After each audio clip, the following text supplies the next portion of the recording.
Are you tired of listening to German language all day long? Don't you just want to get your news and topics presented in English, even though you live in Germany? Then here's your solution. Elephant in the Room, an English radio show where we discuss things that people tend to ignore. Tune in on Color Radio on 99.3 and 98.4 every second and fourth Monday of the month. Elephant in the Room, a radio show by the Black Rose Radio Collective from Dresden. Hate Mondays. Be organized, stay cool.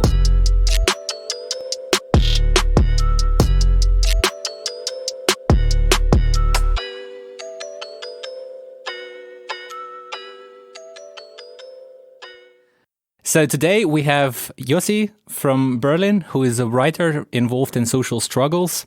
And yeah, welcome, Yossi. Thank you. Thank you for having me. So just to introduce you a little bit to our readers, can you tell us a little bit about yourself? I know that you moved to Berlin from Israel. So what did you do there? Yeah, I came here almost 14 years ago.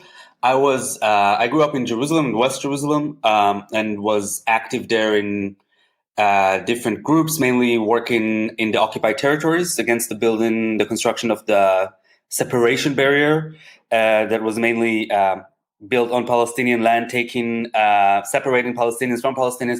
So I was very much involved with groups that were fighting against that, mainly Anarchist Against the Wall. It was a young group of activists. I was also active in different things in the queer community. And I kind of had enough of living in Israel, Palestine, and wanted to move to Berlin because it was much nicer.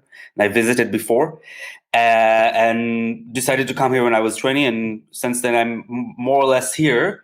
Studied German here, being a part of also the very livid scene of German Berliner squatting, queer scene, anti-racist activism, and also just having a lot of fun in this place. So that's why I'm here since 14 years. All right. And I also write, and I trying to write also literally, but also writing articles, sometimes not only about Israel, Palestine, but about different political and cultural themes for German newspapers and Israeli publications and sometimes even American. Okay. And you spoke a little bit about being involved in Berlin. In what kind of groups or social struggles are you right now involved? Let's say places where I feel most comfortable with right now, or being a part of, is mainly the housing struggle and going to demonstrations concerning the right for to live in the city, and of course also I would not consider myself active in it, but of course always supportive and going to demonstrations of different international solidarity movements, the Black Lives Matter or Kurdistan or Palestine. Those will be the ones that I usually go to and visit and support. All right. I read a little bit that already in your interview before, that you were a little bit not shocked but surprised by the difference in Germany to your idea of how the politics towards anti-Semitism, but also in general politics work when you were visiting and then when you moved. What were those differences 14 years ago for you, the most shocking ones or something like that, the shocking truth about the German politics? It's not that. I wouldn't consider it I'm speechless. Coming to here as a Israeli, I think the worst thing is, or the weirdest thing, as a friend of mine once put it, is that you talk with people who throw stones at cops, and the way they talk about Israel is like speaking with your grandparents. It's really crazy, reactionary politics with very radical anti-state politics in the same time. That's what makes me crazy. I can understand people supporting Israel if they support anyway states and police and structural racism. That's not a big surprise. That's not shocking. But the weird German phenomena of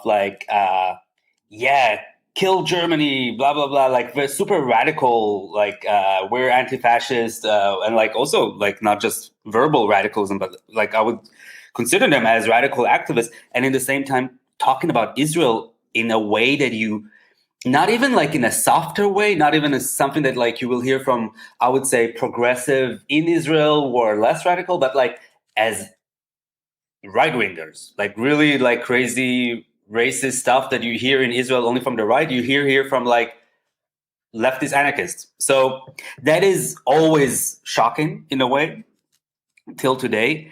And yeah, I guess, but that's really the German uniqueness. That's something you don't get anywhere else. You do get a lot of support for Israel all over the world, but never from anarchists and Marxists. And I was fascinated by that, actually. I thought it was interesting in a way.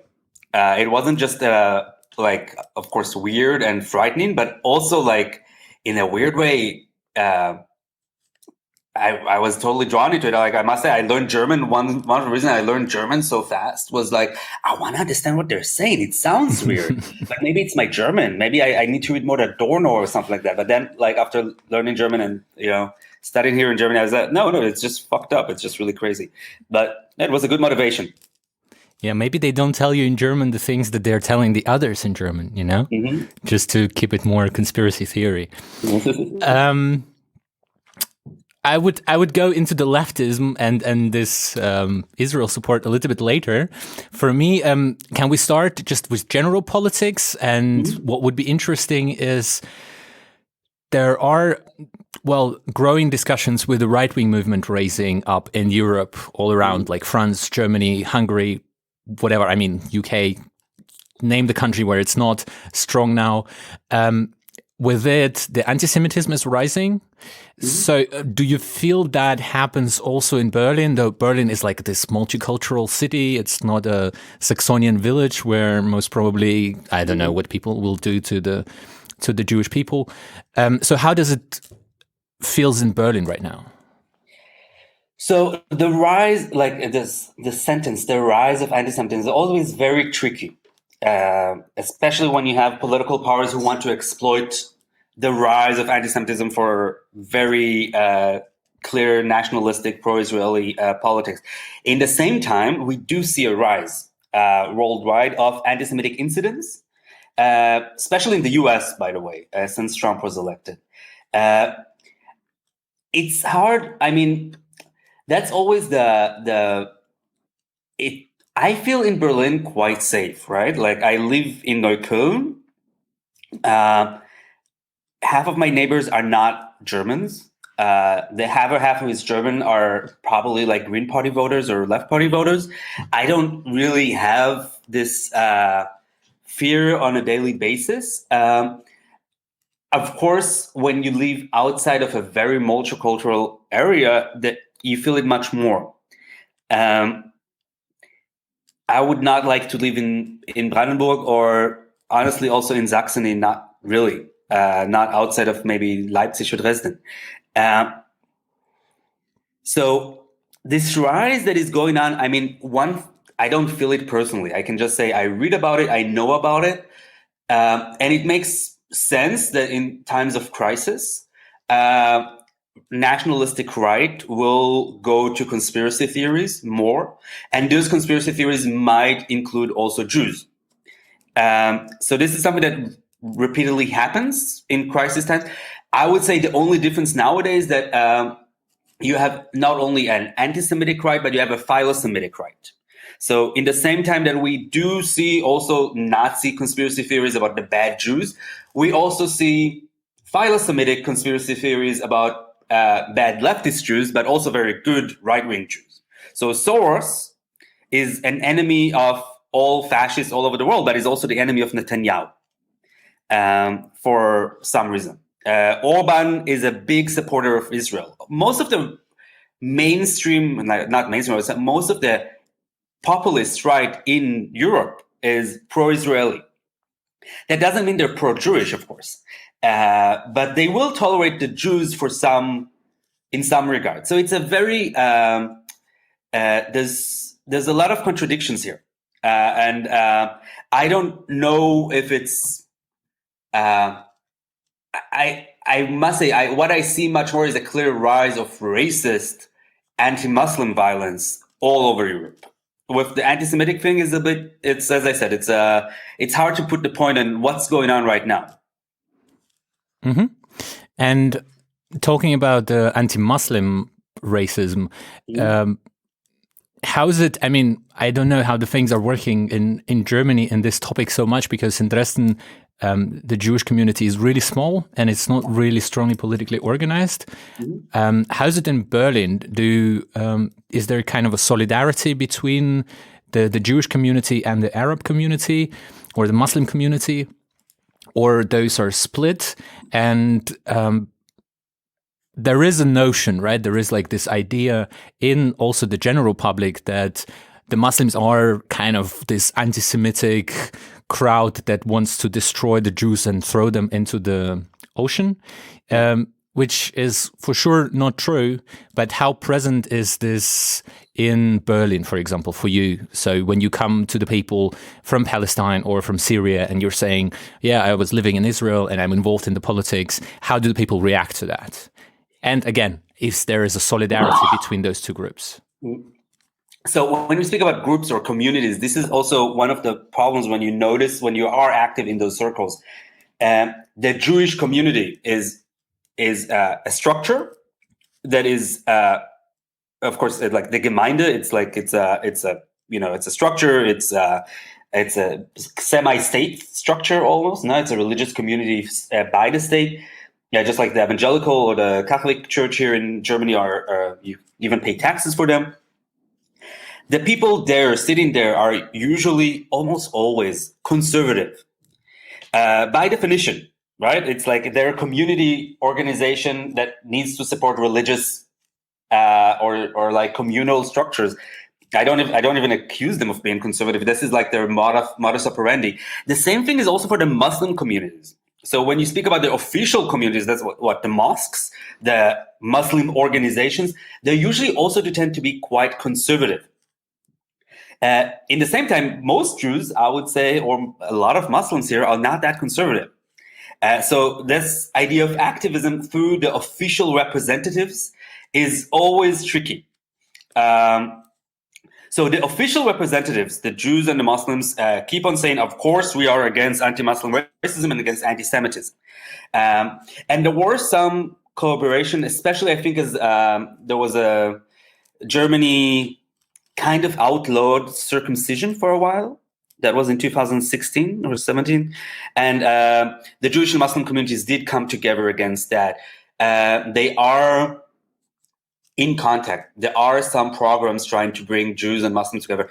In the same time, when you live in Neukölln or in Kreuzberg, you just see a lot of different Israeli Jews, German Jews, American Jews being with people of Muslim countries, working together, making musical projects, cultural products. So there's a lot of that going on. And like Jews and Muslims are active in radical left groups together, in anti-racist groups. So this goes on as well all of the time. And we also had here an initiative of Muslims and Jews for a few years in Neukölln, Salam Shalom initiative, which was a little bit liberal, but did very good things.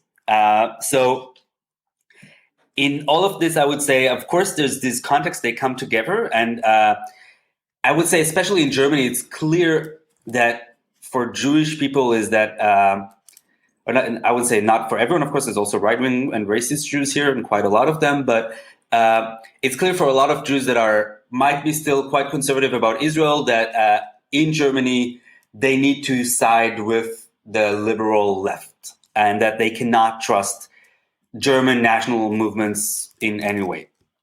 So that is a little bit of the Jewish schizophrenia in this country anyway, is which I very much sympathize with, is that on the one hand, they want a strong Israel, they love a strong Israeli state, and in the other hand, they know that nationalism is really bad because they live in Germany. And they can't really solve this contradiction. Mm-hmm. But, I mean, we know this also from the Turkish community. Now, there's a lot of people here, there's Turkish people that are suffering from racism, that are very critical of racist language in Germany, and at the same time have a weird supportive sentiment toward Turkish nationalism. So, this is where we are. Right. I'm not here so long as you are. 14 years is a half of the life sentence. How did the German politics change? I mean, the mainstream politics change in this 14 years? Because I had a feeling that it was a little bit different in 2000s towards the topic of Israeli politics, towards the topic of settlements and so on and so forth.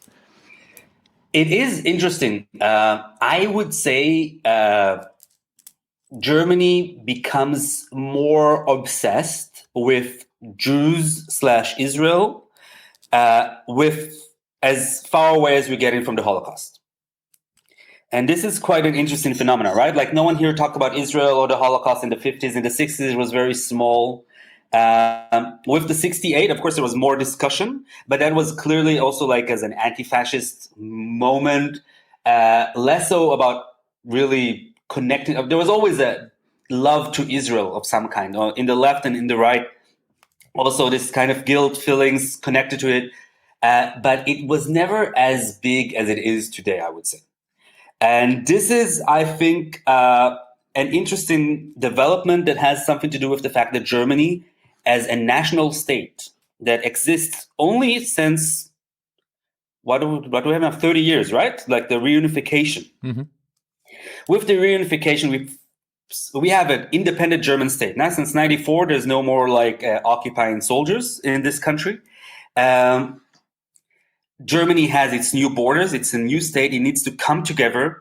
And of course, the world is looking at Germany with fear. And one of the tactics, it's not even a tactic, it's I wouldn't say it's a conspiracy, but like one of the ways that German nationalism legitimizes itself towards itself is by fanatically supporting Israel. So I would say one integrates Israel into the German national body. One swallows it. So the idea that Germany, Staatsräson, raison d'etat, as Merkel put it, is to defend Israel. This is an incredible, I would say even a theological moment, right, for German nationalism. The Auftrag, how do you say it? What the German states has to do, what's its role in the world is to defend the Jews. And by that, you make German nationalism have its positive role. It's not about sending weapons. It's not about making money from conflict. It's not about post-colonial power relations in Africa. No, German imperialism is about defending the state of Israel, of the survivors of the Holocaust that we killed. And thus, this is like what we are. When you ask hipsters in Germany, like if they go and die for Germany, if they want to go to the Bundeswehr and risk their life to defend German interests, I think every normal German, semi-liberal youth guy who likes to listen to maybe some post-punk or go to techno parties, they will tell you Germany to defend, die for Germany. What? They would be confused. They would, of course, say no. And if you ask these people, are you willing to risk your life to defend Israel? Existenzrecht Israel, like the Jews. A lot of them would say yes. And that's, I think, one of the striking thing about this new German nationalism is that Israel is an important part of it. And that's what you see. Like, why is Germany obsessively, the US has a similar connection with Israel, right? Like the US is also, Israel has a very important role in its inner politics, in its local politics, as its own kind of, also as a colonial state. The US sees itself in a biblical mission similar to that of Israel. But Germany, as not a settler colonial setting, took Israel over in a different way. And this explains a lot, I would say. This is a different way to think about it. And the problem is that in this time that Israel became so important for Germany, this love for the Jews that had to be put into national settings, the state of Israel also became more and more right-wing. And the idea of a two-state solution and a democratic Jewish state is out of the way nowadays. And that is the interesting situation we have right now, right? To to support Israel is more important, and in the same time, Israel is not the country that they dreamt of socialist kibbutz and like liberal German Jews reading Amos Oz. No, it's an apartheid state. And to put both of those things together is where I kind of see the conflict lines in German discourse nowadays. What is also interesting for me in connection to Germany is going back to the Jewish community, whatever it is there part of, let's say, Jewish diaspora, right, in Berlin that is somehow not really associating themselves with Israel and goes like outside that, well, again, the topic of the Zionism, that they were kind of a part of the Jewish community that was a Zionist, and then the other part of the community that was not accepting the whole idea, that was really critical towards it. Can you say that there is part of the Jewish diaspora right now in Berlin or in Germany that is also critical of Zionism and would say, okay, I'm not really associating myself with the Israeli state as the German politicians are trying to pose, as if like every Jew is kind of a property of Israel or somehow connected with it? Yeah, it's the funny thing about the Jewish community, and as I said, there is no Jewish community. There's Jewish communities. There's people with some relation to Judaism. There's different groups. A lot of them institutional. A lot of them are not institutional. We don't even know how many Jews there are in Berlin. So if we take Berlin, and Berlin's a good example for Germany in that sense, although Berlin has the specificity of Israelis. In Berlin, there are less than 10,000 official members of the Jewish community. Most of them are over 60 and speak Russian.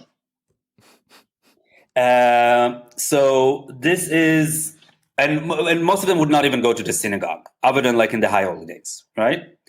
So this is a big chunk of the community, is former USSR migrants that came here in the 90s, also because Germany wanted to recreate a Jewish community, which is quite interesting. This is another point about what is Israel, what is Germany. So Germany not only allowed, but asked for Jewish migration from the Soviet Union to come here and gave them citizenship. This is not anymore the case since 2006, among other things, because Israel didn't want Germany to take Jewish migration. Israel is the one who should have the monopoly on Jewish migration. So that was also like an interesting debate that was going on, right? Like Germany also needs or wants a Jewish community by itself. So you got this Jewish community, but the thing is, most of these Jews came from Russia, didn't know a lot about Judaism, to be honest, which makes sense. They come from a Soviet society. A lot of them don't care a lot about religious Judaism. They see themselves as ethnic Jews. In the same time, they might not be considered Jews in Israel because their mother is not Jewish, or by the Jewish community here. So this is one big part. And this is the majority of Jews we have in Germany, is post-Soviet Jews, which have a different understanding of what Judaism is than the German Jews, which is kind of a small minority. Is also a lot of these German Jews would not be considered Jews in Israel. Not by the ultra-Orthodox or by the Orthodox Jews. Then you have a lot of converts. There's a big chunk of the Jewish community, especially, I would say, the active one, the ones who actually go to the synagogue every Friday, who are actually German, born for German family, German Christian family. A lot of them also with, history in being perpetrators and not victims of the Holocaust, who converted to Judaism. And some of those converts are the main leaders of the Jewish community. To this mess, we have the Israelis who are coming here. And the Israelis who are coming here are usually liberal, left-wing liberals, gays, lesbians, trans, who don't want to live in Israel anymore, understand Judaism quite differently, understand Zionism quite differently. They might consider themselves anti-Zionist. They might be much more critical of Israel, but I am a creation of Zionism, right? My mother tongue, my culture, we are by essence a product of Zionism. And we come to Berlin. So you have all of these different groups and all of these different groups are then under the title the Jewish community of some sort, or Jews in Berlin. And so in this case, you have weird connections or not connections. I wouldn't really know how to say it. Like the relations to Israel is, of course, is always Jew. Jews have a relationship to Israel, right? Even when they're anti-Israel, they have a relationship to Israel, right? Like it's not a mistake that like in the Palestine solidarity movement in the US or in Germany or in France, Jews are the biggest ethnic group after, I would say, Palestinians. So this relationship is always there. And the way that it's being created is a lot to do with, I would say, yeah, of course, there's a lot of non-Zionist Jews, or like the fact that we're in Berlin and not in Jerusalem already means we're kind of not very good Zionists, right? Like the fact that we live in here, or like in Germany, especially in Germany, So it and because German Jews know that they're actually kind of bad Zionists because they're not in Israel, maybe they try to overcompensate by being more pro-Israel. So yeah, it's a big mess. But I would say this is super interesting, and I think like for Jews it's interesting to deal with this. The Jewish community has nothing to do with the pro-Israeli stances of the German government. Jews in Germany, I would like Jews in the US do have political power and political organizations that can have a meaningful lobbyism in politics. In Germany, you don't have such a thing. So like the interesting, like if Jews here support Israel or not, interesting for me to discuss in an inner Jewish surrounding. It doesn't actually influence German politics in the Middle East. What German politics in the Middle East, German pro-Israelism is not Jewish. It's post-Holocaust Christian morals. And the Jews here don't have any political power. They're a symbolic fig leaf when needed.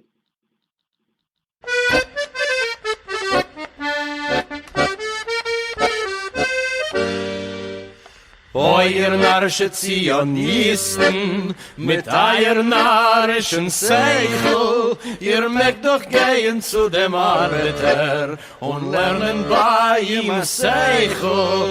Ihr mögt doch gehen zu dem Arbeiter und lernen bei ihm Seichel.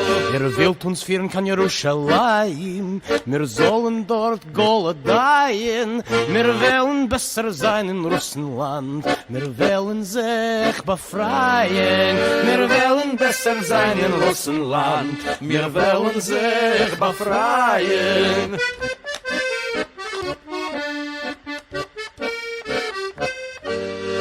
Oh, you foolish little Zionists, with your utopian mentality, you'd better go down to the factory and learn the workers' reality. You'd better go down to the factory and learn the workers' reality. You want to take us to Jerusalem so we can die as a nation. We'd rather stay in the diaspora and fight for our liberation. We'd rather stay in the diaspora and work for our liberation.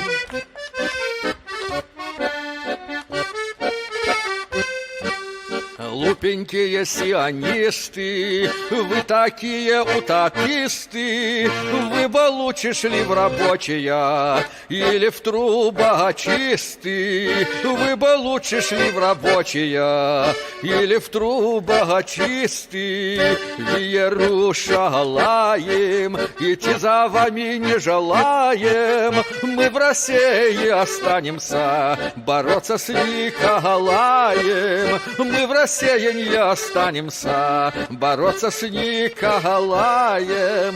Wir wollen besser sein in Russland, wir wollen sich befreien. Okay, let's go to the controversials, right? To the leftists. And wasn't I controversial already? Well, the biggest story that everybody wants to hear, the story that people make jokes about, the Germany. But again, a little bit of an abstraction. Is it like for you coming from Israel, being involved with the leftists, how did it affect your, let's say, political engagement? Is it hard to be an Israeli in the German leftist politics? And what are the challenges? Yeah. So when I came here, I could say, one of the pioneers of Israeli leftists in the German left. Although this is, to be honest, there were always Israeli leftists in the German left since even before there was Israel in Germany. Like the first Trotskyists came to Germany, Trotskyists who lived in Palestine and tried to start Trotskyist groups moved to Germany in 1948. So you have this, and you always had to the Western Israeli Germany migration to Germany, and to East Germany and to West Germany. Mm-hmm. So I would not say I'm the first one, but like this young generation thing is like I came here in 2006, and I mean, how hard is it? I mean, the German left in general 14 years ago was much more German. That had nothing to do with me being Israeli as much as like the fact that it was just like they always spoke German. They were very much involved in their own German debates. Anti-racism activism was looked upon a little bit strange. It was something else on the side. And it was just, very white Germans, doing their own radical politics, but not really, even in a place like Berlin, not really working so much with other communities. And this changed a lot in the last 15 years. Mainly because many migrant radical left activists are doing things, right? Like, so they changed the radical left in Germany, and the radical left today, I would say, is much less white than I used to remember when I came here. So in that sense, it's easier also for an Israeli to be a part of it because I'm a part of the debate now as much as, my Kurdish or my Greek or my American friends. The weird thing about being an Israeli, of course, is that, and this is the weird, I would say, where I would say anti-Germans are in a way a little bit anti-Semitic, is that we have a big chunk of Israeli Jews who came here and want to be involved in political struggles. It's not one person, it's not two person, it's not like, we're talking about, I know in Berlin around 100 radical Israeli leftists, activists who goes to demonstration, who do things. And we are being told by Germans that we are anti-Semitic in the radical left, and that we should be kicked out of or not allowed to talk, or not allowed to be in political groups, or not writing newspapers, or not getting rooms in social centers, because we are as anti-nationalist as our friends. And I think this is, of course, one of the weirdest phenomena. When it was just me and it was just something that I had to deal with, I would, usually just laugh about it. But one of the reasons that I'm still active in Palestine or this issue so much is because I'm not alone. And I feel because I'm here 14 years already, that I have some kind of responsibility for my friends that are here only since 10 years or 5 years. And are really being pushed out of social surroundings, political groups, just because they're by German anarchists, because they're Israeli anarchists. So that is really strange. And that does happen. All right. I kind of have the same experience here in Dresden, not only in connection with the Israeli politics, but also in the politics in the Eastern Europe. Mm-hmm. I mean, you've heard about the Ukrainian story, right? The war, the civil war. There was a lot of kind of a crazy support of the pro-Russian side in 2015, 2016. And the people who would voice a certain dissent in the political movement would be the people who will become really fast pariahs. So we would accept the people who are somehow repeating our own political ideas, right? But we are not going to tolerate any kind of a dissent. Yeah. So that was really also interesting experience, because in the place I was coming from, this was not the case. But this is a good point, by the way, because I would say like the weird thing about anti-Germans, right? Like they love Israel. How crazy is that? How can a lefty like Israel, right? We have many groups in the German left who love Assad, who love Putin, right? Exactly. So like leftist tendencies to love authoritarian, racist, murderous leaders outside of their own country is a long historical phenomenon. Right? Yeah, that's like totally Stalinists true. And Maoists, they're part of our left. They're part of our structures. They're part of our thinking in many places. So in this case, I would, that anti-Germans love Netanyahu. Yeah, it's ridiculous. But when I hear from like some old soul Stalinists who call themselves anti-fascists that Assad is fighting Islamic terrorism, it's just as weird. It's the same ridiculous arguments. Yeah. I think like, for me, it's not really the case, but for a lot of Germans, the left party is somehow part of the left movement here. Mm-hmm. You did a presentation, I think in 2012, with the left party and this activist from the Palestinian movement. Mm-hmm. I found on the YouTube, right? Yeah. And there you were talking critically about Israel and about the solidarity with the Palestinian movement. How did it change since 2012? Because I know that the left party went also into the not really radical anti-Deutsch mood, but quite a huge part of the party is now pro-Israelian, as far as I know from Dresden, for example. Is it eventually, in your perspective, would be possible to do the same presentation with the left party these days, or the left party moved as well to the anti-German side quite radically nowadays? No, I wouldn't say that. I would like the left party. The left party is, first of all, still a very plural party, very plural. There's people in the left party I would consider comrades, and there's people in the left party I would consider not comrades, to say it very nicely.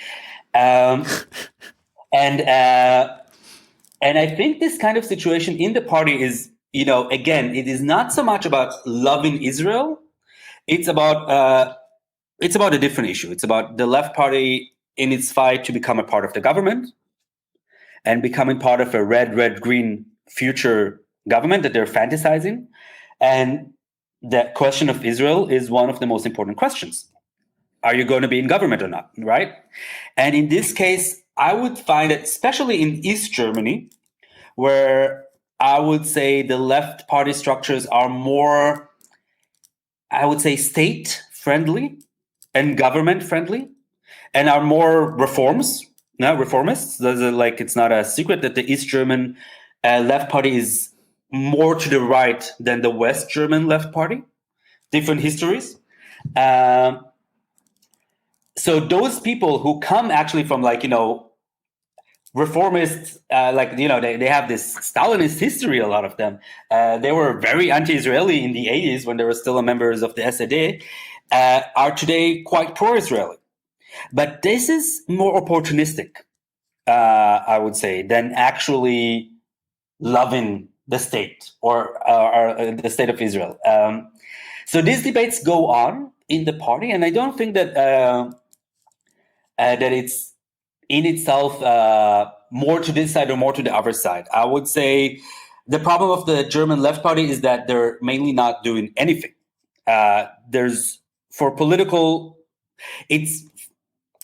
It doesn't make sense for a German politician to criticize Israel.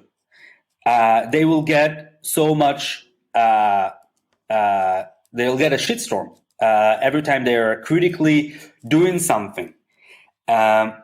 So in this case, it's not people who actually should speak more loudly against Israeli apartheid policies, they don't do that. There's no one in the left party, even people who think that Israel is an apartheid state, or at least the occupied territories is an apartheid situation, they're not going to say it publicly.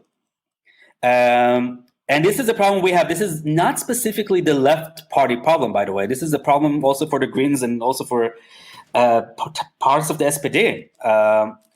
This is also the interesting thing, right? Like a lot of, I wouldn't say that being concerned about human rights violation is only a leftist issue, and still it's very hard for German politicians to articulate it when it comes to Israel.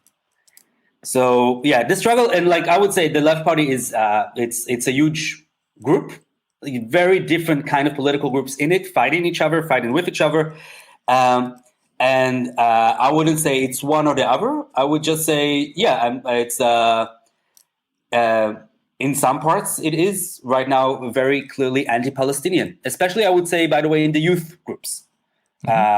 So the youth part of the German party is in some parts clearly anti-Palestinian, spreading racism against Muslims. That happens quite a lot, and this is actually scary. And I mean, not to pour a little bit of a conspiracy theories about the Jews trying to affect the left politics and so on and so forth, but I mean, I'm a Jew trying to affect the left politics, so I guess I'm a conspiracy theory by myself. Yeah, you are totally, definitely, at least for Germans, right? Yeah. I've been reading quite a bit about the shift from the Israeli politics in 2000, well, from the, let's say, Netanyahu and right-wing politics from 2000s to nowadays, that there is way more aggressive attempts to shift its own representation in public through foundations, through, I don't know, whatever, the artist events and so on and so forth. Is that the case? Just to hear from you. And if that's the case, how much of this is actually happening in the leftist circles? Like how much of an interest actually Israeli state has into being present in leftist circles in Germany at all? So the Israeli state, or I would say it's the state. It's a little bit hard to say. It's mainly the government, and there's also a network of right-wing NGOs that sometimes called Gongos, which is a funny government organized NGOs. So supposedly NGOs, supposedly independent, but actually supported by the government and following governmental decrees, working with the government very closely. So we have this network of I would say, right-wing anti-Palestinians organization in Israel. A lot of them is being financed, by the way, by right-wing Republican Jews in the US. So you have this kind of networks of right-wing policies in coordination with the state of Israel. And in this case, there's also this is the interesting thing, the foreign ministry of Israel is being underfunded, while a new ministry, the Ministry for Strategic Affairs, that is run by a very right-wing person, is being funded much more. And this ministry is like a shadow foreign ministry that is mainly there to make PR campaigns against Palestinian activism. So you have this weird connection of right-wing organizations in the US and in Israel, and the Israeli Strategic Affairs Ministry trying to do, I would say also a lot of them undercover campaigns, or campaigns that it's not very clear that the state is behind it. And of course they're trying to, and I mean, Israel is very good in the Israeli state and Israeli pro-Israel organization have a long years of experience of doing lobby work. I wouldn't say it's an incredibly strong lobby, especially not in Germany, but there's just no Palestine lobby, right? It's not like there's a different group does work on the other way. No, it's not so like I'm sure China and Russia have more money and put more infrastructure in getting political gains in some sort, but Israel is long way organized, and it's also the interesting thing about this Israel lobby is that it's not just organizations that are being funded and money being channeled. It's also a social movement. You have many people here who are out of conviction, out of the love of Israel, are working for those movements or volunteering for them. So this network of activism and lobbyism is very, very clearly part of German politics. And you see the influence in German leftist scene, in German Christian groups in all over the space, from the right to the left. There's pro-Israeli activism. There's pro-Israeli activism for different groups with different languages, right? And I would not say this is organized from above, always, or that it's mainly organized from above. There is, I think the campaign against the BDS movement is a clear sign that it is at least coordinated from above, because BDS is here almost unimportant. It's like there's very few groups who actually do BDS. I think there's less BDS activists in this country than I don't know. I would say there's probably not more than 200 people who will consider themselves to be BDS activists. The campaign against BDS here in leftist groups, right? So you have like leftists writing text against BDS. You have right-wing people writing text. You have different NGOs. There's so many texts against BDS, which is kind of quite crazy. You're asking, what is going on? And there is like this kind of idea or like this guys come from above, like we need to fight against BDS. This is what the Israeli state wants. And that then happens in different forms. But it's not like, I would say it's there's no conspiracy. It's not one conspiracy from above. It's a lot of different groups working together, influencing each other. They're meeting, right? Like it's not a secret. There's like conferences. They're sitting together. They're discussing. And this is also the interesting thing. There's no issue in Israel that brings AfD voters and radical leftists together other than Israel. And you see conferences for Israel where you have radical Marxists sitting with evangelical Christians and racist AfD voters discussing how they can support Israel. So in a way, there's like, this is a beautiful thing about Israel. It brings people together. That was the original goal, right? The back then when it was started, to bring people together, I think. Right. I mean, with the BDS, it's also a really interesting topic for me because in Dresden, I mean, let's go back a step. And Dresden is eventually quite an anti-German city, as the whole Saxony eventually, like with all the groups. I mean, Leipzig is considered to be one of the capitals of the anti-German movement in general.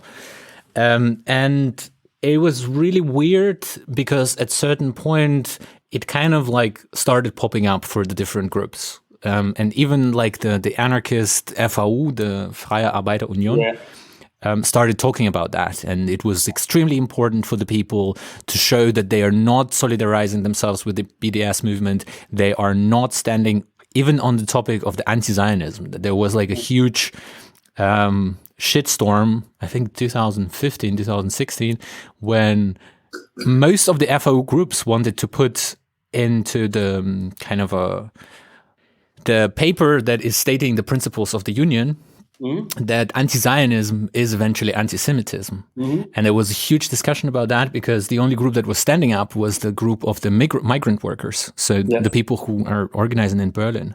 And for me, it was like, how did it come to that? How did it develop that? And then recently there is also people running around with this fight BDS, fuck BDS things, which is also like an extremely, I mean, it's not present here. There is no BDS campaign in Dresden at all. But people are extremely concerned about it somehow. I mean, you already mentioned a little bit the obsession, but do you see certain reasons for that? Out of all the problems in the world, eventually the German left is getting somehow interested in this topic and not in the thousands of others. I mean, listen, Israel is an interesting topic, right? Like it's a topic for a lot of people to get away with, to deal with. It's, we can speak about anti-Semitism, we can speak about philo-Semitism. In the end of the day, Israel is a special place. Right? It's a religiously, culturally, strategically, a place of interest for European cultures and for Muslim cultures as well, right? So it's like you have, 3-4 billion people in the world who have a special connection to this country. Be it through the Bible, be it like, whatever. So it's not weird. Like I would say, I find it funny when people say, "Why are you speaking about Israel?" Like, okay, I'm from Israel, of course I'll speak about Israel. But like, there's a lot of good reasons for people. Or I don't know if good reasons, but like cultural reasons for people to speak about it, to care about it. Be it for Palestine or for Israel, right? And so yeah, this obsession is the funny thing with the German left is that this obsession is compensating for something. And you can see it with the BDS campaign. You can see it, but also there's since a few days ago, the German state decided we're going to have military rabbis in the Bundeswehr. And this is an example for exactly the same thing. We don't need military rabbis. They say we're going to have 10 military rabbis in the Jewish, for Jewish soldiers. There are no Jewish soldiers. I heard somewhere maybe there's 300. There's not maybe 300. There's much less, if any. And none of them really needs a rabbi. My God. No, they want military rabbis as a show of something. It's a symbolic politics. It has nothing to do with anyone other than the 10 rabbis that are going to get a job now through the German state. And the German state, you can feel, oh, we're back. We made something right. So, in a lot of ways, this is what German left is. The German left is, of course, the crime of the Holocaust is in them. And they need to compensate somehow. And fighting BDS, good. Is that the way I'm going to make it all better again? Maybe. And that's what they do. And Israeli organizations, right-wing Israeli organizations, are the ones asking them to do it and pushing them to do it in a lot of ways. And, that's how we get it. And, and for some Jews, right-wing Jews, this is the right thing to do. This is how Germans should say, I'm sorry, fight BDS. So yeah, you have this relationship that is coming on. It's all kind of crazy. All right. And I'm pretty sure that not the whole movement is anti-German. Some of it is Stalinist, Maoist. But what is interesting for me is, are there any groups that are trying to deal with the topic in some kind of a, well, let's not say constructive way, but some kind of a reasonable way in Berlin? I've heard that there is this Jewish anti-fascist group and maybe some other groups that you can recommend to our listeners that people can follow on the topic, that people can eventually learn from on the issue in Germany. Well, I mean, in Germany, in Berlin is really a hub, like the main central place for Jewish leftist activism. And it's mainly Israeli, to be honest. So you have the Jewish Antifa, which is not very active right now, but was also an ad hoc organization of mainly Israeli Jews. There were some others, but it was mainly Israeli Jews that came together because they couldn't bear anymore this attacks from like what one calls anti-Germans. Side note, we need to find a different name. They're not anti-Germans. They don't call themselves anti-Germans anymore. They love Germany. They love the German military. I don't know if anti-Germans is the best depiction to this kind of groups nowadays. But anyway, so you have the Jewish Antifa. You have a different group that I'm a member of is called the Jewish Voice for Just Peace in the Middle East. That's an NGO, small NGO with no workers. It's just a Verein. Have a website and also a Facebook group, Facebook page. And you have a Palestinian organization going on. They have Palestina Speaks, that is mainly by Palestinian migrants who live here from different places, from inside Israel, from the West Bank, from Syria. So you do have this kind of, I would say, groups that work on this issue. And the funny thing is actually this kind of scene of Palestine, Israel it's very mixed. It's the only people who elect there are Germans, right? Like when you do a leftist pro-Palestine demo, you have people from all over the world, a lot of Israelis, a lot of Palestinians, and maybe like 5 white Germans. And the problem is for migrant organizations, of course, is that German as a language is a barrier till today for most people, even for me, up to 14 years, writing, expressing yourself in German is not an easy task always. So, sometimes you need to hear or you need to look for people a little bit harder if German is your main language.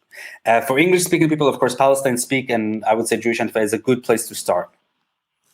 You were mentioning that, I mean, in some of the interviews, that certain leftists are having troubles actually speaking in Germany about the topic because they are, well, not saying the proper way. We learned that, for example, in Dresden, where we invited Uri Gordon.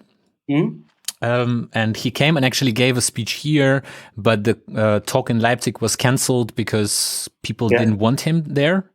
Do you face this problem as well, that there are certain venues that you are not allowed to speak, or there are certain places that you are not allowed to speak? Well, I know there are venues I'm not allowed to speak in. I never tried to go there. Clearly, like, I mean, it's very clear. There's places that will disallow Israelis to talk critically about Israel. Many places.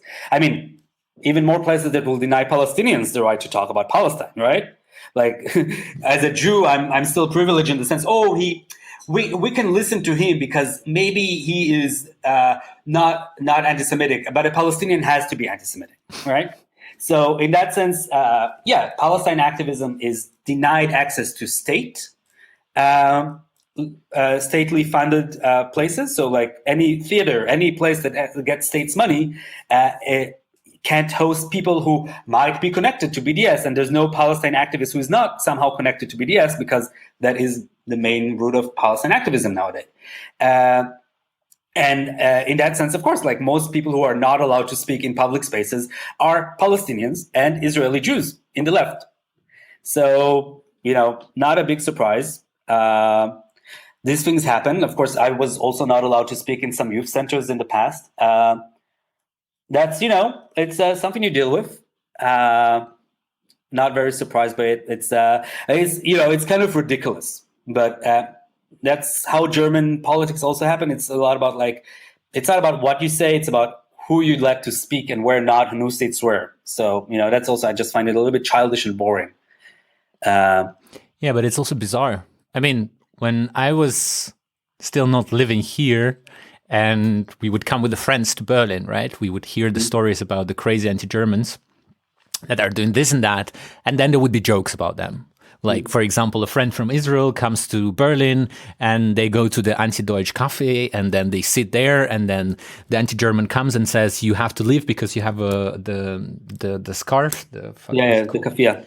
Yeah. And they're saying, oh, you're kicking out the Jews, and then the anti-Deutsch leaves because they're not going to kick out the Jews from the cafes. Yeah. But what I see right now in Dresden as well, that it happens that the Jews are getting kicked out from the cafes for their political ideas, for not accepting the German view. Yeah, because we're too many, and it happens too many times. Like, I must say, when I came here and I was Jewish, I was also beaten up once by anti-Germans for wearing a kafia in 2004. In a demonstration, and when they heard I'm Jewish, they stopped beating me up. Right? That's really nice, no? That will not happen today. I think they will continue beating me up if they wanted to. So in this case, it's there's just so many of us here, right? Especially in Berlin, the anti-Germans know that the pro-Palestine activists half of them are Jewish, and this is really funny because people don't talk about it openly. The newspapers here don't report about it. There's Israeli Jews who are doing BDS activism, like it or not. Like, in the media, it's never like a Jewish Israeli that is there. It's just like bad anti-Semites. So, yeah, it's ridiculous. But I mean, it's not saying that Jews cannot be anti-Semitic, right? Like Jews can be whatever. Totally. I guess if anyone it's not impossible, but it's just it's not, because they know it's not this one Jew, it's not this one person, it's a social movement of Jews who think differently, and that is something that they need to deal with, and that will, and that's why it's they can't make an exception to the rule anymore. Yeah, I know this. Thanks a lot for this conversation. Do you want to add something that I forgot to ask, or you want to add to the listeners? No, I'm good. I don't remember what I all said, but I'm sure it's fine. It's totally fine. I don't need to add apart. I mean, I already learned the words that are forbidden, and saying apartheid with Israel is forbidden, is something that is going to destroy you and things like that. Yeah, I can say one small thing about that, and maybe that's like also a kind of to understand what's going on in Israel right now. So in Israel, I come from the radical left tradition more in Israel, but nowadays the radical left or just the liberals is a minority, but it's more or less the same position right now. It's still hard for people to actually say what we want, but the understanding is coming now from all sides. The two-state solution is dead. Annexation and apartheid is the reality officially. We cannot come to a two-state solution anymore. It is impossible. We still don't have the tools to speak about what we want. There's different initiatives trying to talk about a one-state solution or some kind of confederate. There's a lot of very interesting debates in the Israeli left and in the Palestinian left about alternatives to the current situation. But we have the two-state solution is a zombie. It's not even a zombie. It's a killed one. It's not there anymore. So Israel is officially an apartheid state now. It's an apartheid state in the West Bank, and it's a racist state inside the borders of 48, right? But you cannot separate that anymore. You have different forms of control over Palestinians in different places. Some of them can vote, a lot of them can't. It's not a democratic state. The occupation is not something that is outside of Israel, it's part of Israel. So in this situation, we need to find out what we want to do, how we want to deal with it. The problem is for Germans is that they need to understand that denying this reality is not going to help them. And it's not going to make things easier. Of course they want a Jewish democratic state in the borders of 67. That's their dream of a social democratic Israel. It's their fantasy of the German left, parts of the German left. But sorry, dudes, not going to happen. Get over it. Yeah, I think it's hard to get over it. Get over it. And then you can decide, do you want to support an apartheid state? That's fine. Just be clear about it. But I'm playing as if you're supporting the two-state solution nowadays is just ridiculous. Totally. And I wrote a text in German about Israel and apartheid state. You can just Google it. It was published in Analyse and Kritik. Okay. And that's where I actually speak about this idea of apartheid, yes or no. And it is complicated, right? Because in Israel, Palestinian Israelis can vote and get voted in. And I wouldn't call the situation of Palestinian Israelis as such apartheid. But when we talk about the state of Israel in total and what it is, I would actually nowadays talk about apartheid. All right. Thanks a lot for this conversation. Thank you.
יכול אז הייתי עיקר, אבל בינתיים אני חזיר אלים ומאושר.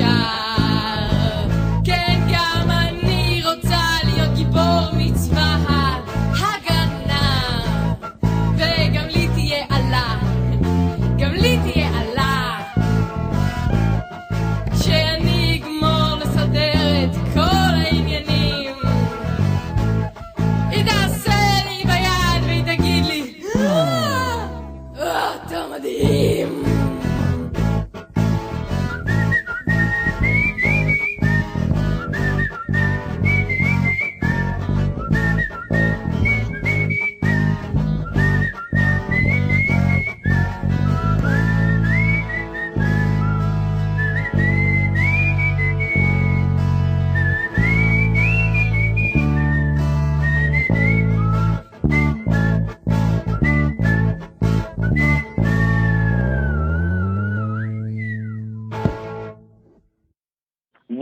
Yeah. Woo-wee. This is M1, M-A-Uno, M-A de la gente, comprende y entiende, you feel me? I'm one half of Dead Prez, to tell it like it is, everything is political rap duo. Here holding my middle finger up to imperialism worldwide. And you in tune right now to the rebel beat.